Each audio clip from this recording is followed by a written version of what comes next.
Witam pięknie, roztojbili, szanowne państwo, kochani moi. Dzisiaj pogadamy sobie troszkę przy okazji tego, że dostałem parę takich fajnych sprzętów komputerowych. Pogadamy sobie troszkę o streamowaniu.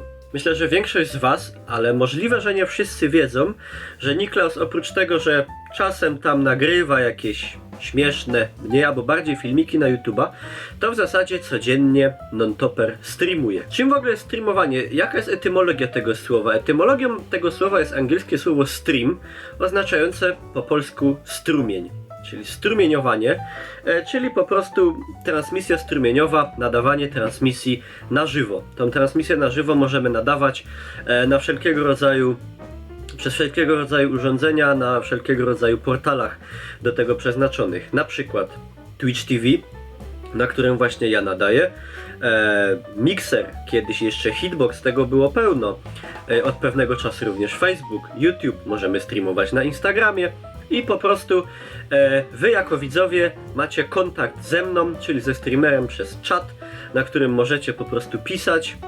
Ja to czytam, reaguję na wasze odpowiedzi i w ten sposób możemy fajnie nawiązać ze sobą interakcję.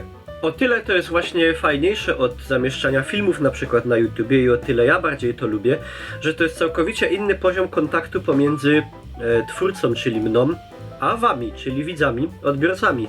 Bo jak ja wrzucę film na YouTube'a, no to wy możecie co? Obejrzeć, możecie na przykład zostawić łapkę albo w górę, albo w dół, jeżeli wam się podobał lub nie. No i możecie zostawić jakiś komentarz, nie? Na przykład fajne, albo na przykład Niklaus, ty ciulu. No i wiecie, ja mogę na przykład i inni widzowie, inni oglądający, komentujący mogą wam ten komentarz również ocenić łapką w górę albo w dół, czy im się podoba, czy nie, mogą na niego odpowiedzieć, ja mogę na niego odpowiedzieć, ale tyle. To nie jest bezpośredni kontakt. Ja zamieszczam ten film, wy piszecie komentarze i ja, a uwierzcie, czytam je i na wiele odpisuję, jak wiecie. Ja mogę, powiedzmy, ten komentarz za, nie wiem, zależy kiedy go napiszecie, przeczytać za 5 minut, 10, za godzinę, za dzień, za 2, za tydzień i odpisać na niego albo nie. Także to jest tak jakby bardziej rozciągnięte w czasie. Porównałbym to bardziej do wysłania na przykład maila, którego ktoś odbiera dopiero za jakiś czas. A podczas livestreamu ja gram, czy robię cokolwiek innego, nie wiem, jakieś kurde, układam puzzle, gram w planszówkę, gotuję coś, nie wiem, odpakowywuję, robię unboxing jakiś, wy po prostu widzicie to wszystko w czasie rzeczywistym i komentujecie. To jest właśnie idea streamowania. Albo w...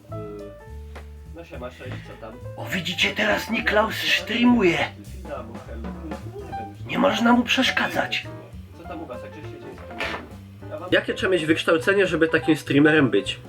Żadne. Trzeba oczywiście spełniać szereg takich tam, powiedzmy, wymogów albo posiadać cechy, które to ułatwiają, na przykład gadulstwo, nie wstydzić się kamery, lubić utrzymywać kontakt z ludźmi, ale tu skupimy się na kwestiach takich stricte sprzętowych. No oczywiście jeżeli mówimy tutaj o streamowaniu z komputera PC, no to potrzebujemy, no właśnie ten komputer i potrzebujemy podłączenie do internetu. Potrzebujemy w miarę szybkiego internetu, żeby ta transmisja mogła być też nadawana w odpowiednim tak zwanym bitrate. Bitrate mówi nam o tym, ile megabitów tak jakby danych wysyłamy na sekundę. Im tego więcej, tym obraz będzie ostrzejszy, bardziej klarowny. To widać szczególnie przy na przykład dynamicznych grach, kiedy jest dużo ruchu i dużo obiektów w naszym polu widzenia. Także musimy mieć dobry internet i musimy mieć oczywiście dobry komputer. Można na przykład streamować z 2 komputerów i używać karty do przechwytywania, gdzie na jednym komputerze dzięki tej karcie przechwytujemy obraz z drugiego komputera i wtedy ten komputer do grania jest całkowicie odciążony z tego wysyłania tej transmisji na dany portal, no bo oczywiście zależnie od tego, czy streamujemy, streamujemy też różnymi programami, możemy streamować programem OBS, możemy streamować programem XSplit, możemy streamować Nvidia, ma też swój na GeForce Experience taki wbudowany program, jest tego też kilka. Ja streamuję na OBS-ie, także o tym będę mówił. Także oczywiście streamowanie obciąża, zależnie, jeżeli streamujemy z procesora, taki kodek ustawimy, obciąża procesor. Jeżeli ustawimy kodek z karty graficznej, obciąża kartę graficzną. Nie są to jakieś wielkie różnice, ale w niektórych bardziej wymagających grach ten spadek płynności może być zauważalny. W sytuacji, kiedy mamy 2 komputery, tego spadku płynności w ogóle nie ma. Ale wiecie, że już kiedyś próbowałem też przestawić się na 2 komputery i generalnie, ale wiecie, że to bywa problematyczne. Ja już też miałem kiedyś przygodę z przestawieniem się na 2 komputery. W takiej sytuacji wyjątkowo skomplikowane jest ogarnięcie tego podłączenia sobie dźwięku. Ja po prostu w końcu się poddałem.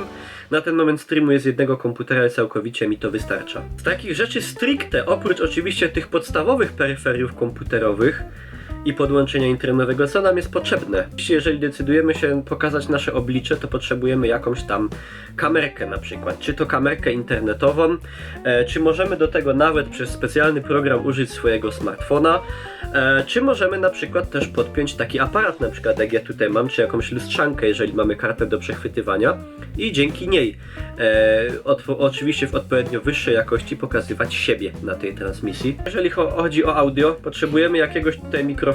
Mikrofonów mamy całą gamę, mikrofony na USB, mikrofony na wejście XLR podłączane do interfejsów audio. Nowe płyty główne są wyposażone w całkiem niezłe karty graficzne, a nowe słuchawki, na przykład jak tutaj te HS60 Pro, które otrzymałem od Corsera, posiadają całkiem spoko wbudowane mikrofony, także to też szczególnie na początku naszej przygody, myślę, wystarczy. Oczywiście musimy słyszeć, co się dzieje. Niektórzy też lubią w słuchawkach mieć odsłuch na to, co oni mówią, bo na przykład takie słuchawki zamknięte mocno tłumią to, co ja mówię i słyszę się trochę, jakbym miał głowę w akwarium. Także niektórzy lubią mieć ten odsłuch. Ja na przykład jakbym miał słuchać swojego głosu, to chyba bym oszalał. No i co? Mamy kamerkę, czyli nas widzą. Mamy mikrofon, czyli nas słyszą. My mamy oczywiście wszystkie potrzebne sprzęty typu też słuchawki, myszka, klawiatura i tak dalej. Mamy kompa, który to wszystko uciągnie. Mamy w miarę spoko neta.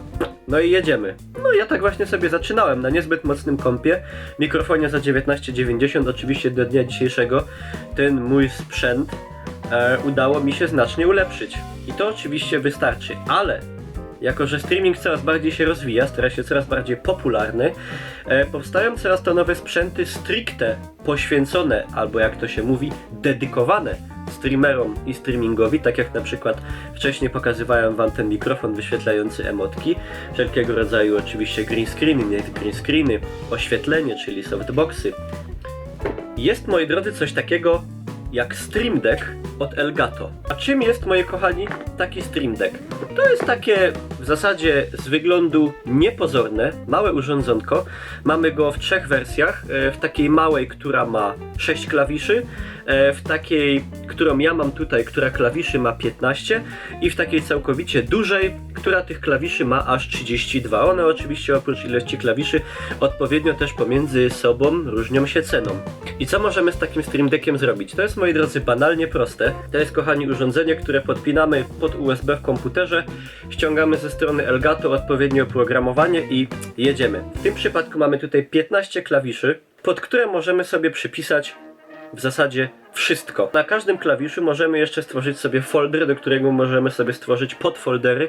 Także naprawdę tych konfiguracji i osiągalnych przez to urządzonko opcji, folderów, stron internetowych, wszystkiego, bo tak jak już mówię, przypisać sobie do każdego klawiszu możemy naprawdę rozmaite funkcje. Jest bardzo, bardzo dużo. No i patrzcie, wyobraźcie sobie, że teraz jesteśmy na streamie na Twitch TV Niklas i na przykład ktoś, nie wiem, subuje, zarzuca donate'a, daje followa, robi coś fajnego i my na przykład reagujemy tak. Wow! A kiedy ktoś zasuwa jakiegoś grubego suba albo donate'a, to jadymy strzał o tym. Wow! Smoke weed every day.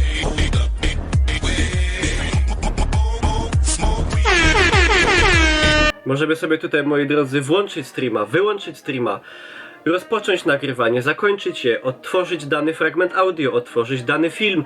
Możemy też tworzyć tak zwane multi-action, czyli możemy łączyć, na przykład połączyć sobie gifa z dźwiękiem, albo na przykład, nie wiem, film z jakimś gifem i z jeszcze jednym z dźwiękiem i jeszcze z czymś innym.